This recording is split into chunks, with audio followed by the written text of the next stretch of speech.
Hello, ladies and gents. How you doing? Praise the Lord Jesus Christ, Yahshua, King of all kings, the God of comfort. You know what I'm saying? Okay, let's get into it. So there's this story in the Bible in the Old Testament, Book of Daniel. So there was this king. Okay, his name is Nebuchadnezzar, but let's call him Neb for short form. So there was this king called Neb. Okay, he made an image of gold whose height was 60 cubits, and the breadth thereof 6 cubits. He set it up in the plain of Dura in the province of Babylon. So this king got all people everywhere, right? People around. He got the princes, the governors, the captains, the judges, the treasurers, the counselors, the sheriffs, and all the rulers of the province to come to the dedication of the image which the king had set up.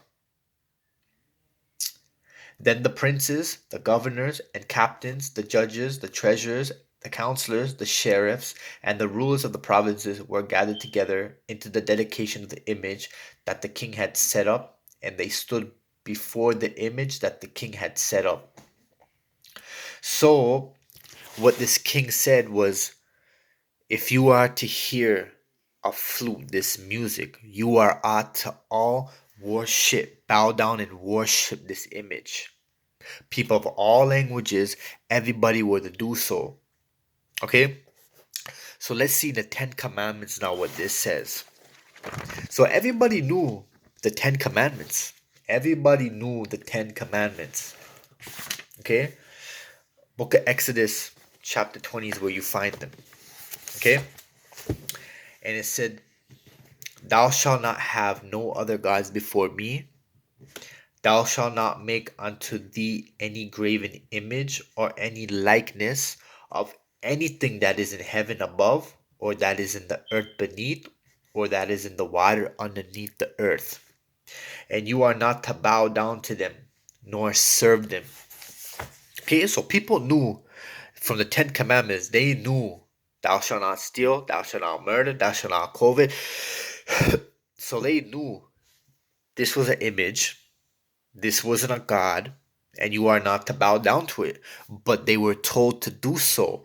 Or,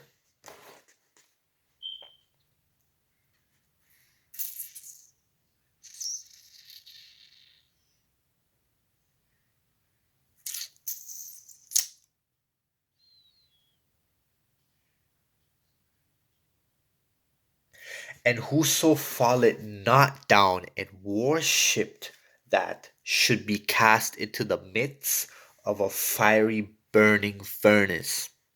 So you gotta recollect, you gotta realize that people knew that, okay, nobody wants to get cooked alive. How would you feel? Someone put you in a furnace and you were burning in your burning. You know how scary that is? Man, that's scary.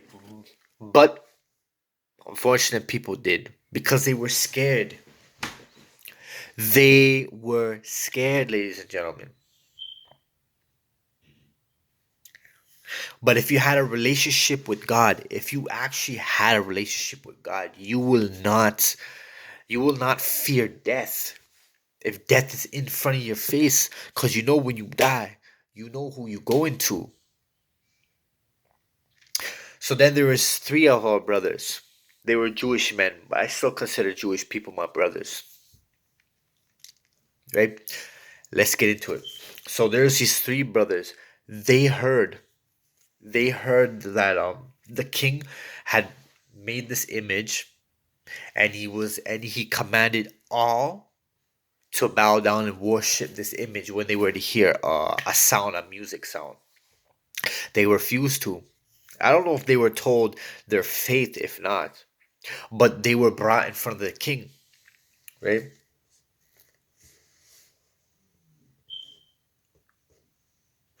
So they were brought in front of the king, and the king told them, okay, bow down to this, or else you know what will happen. They said no. They said no. The brothers said no. The three brothers, they weren't brothers, but brothers, the three brothers said no, we are not to do so. So then they were thrown into the furnace. And the king was so furious, he haven't even had it lit twice as harder. And this is what happened. Look.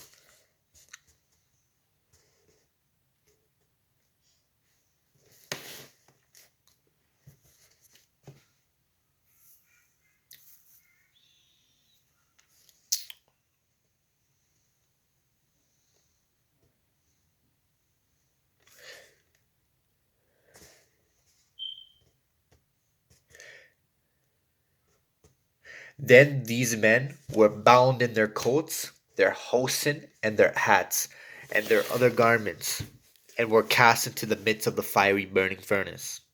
Therefore, because of the king's commandment was urgent, and the furnace exceeding hot, the flame of the fire slew those men and took up. Right? And these three men fell down in the midst of the burning furnace.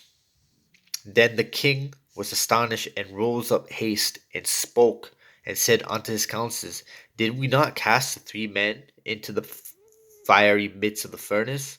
They answered, yes. He answered and said, lo, I see four men loose walking in the midst of the fire, and they have no hurt, and the form of the fourth is like the Son of God.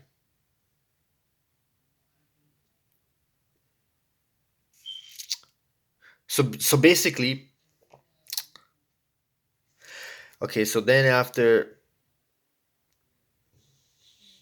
and saw these men upon whose bodies that the fire had no power, nor was hair on their heads singed, neither were their coats changed, nor the smell of fire had passed on them. So basically, the Most High protected them because they stayed loyal. They stayed loyal. You see, ladies and gentlemen, we are going to have to take the mark, which they call it the beast, mark of the beast. Let's get into this, okay?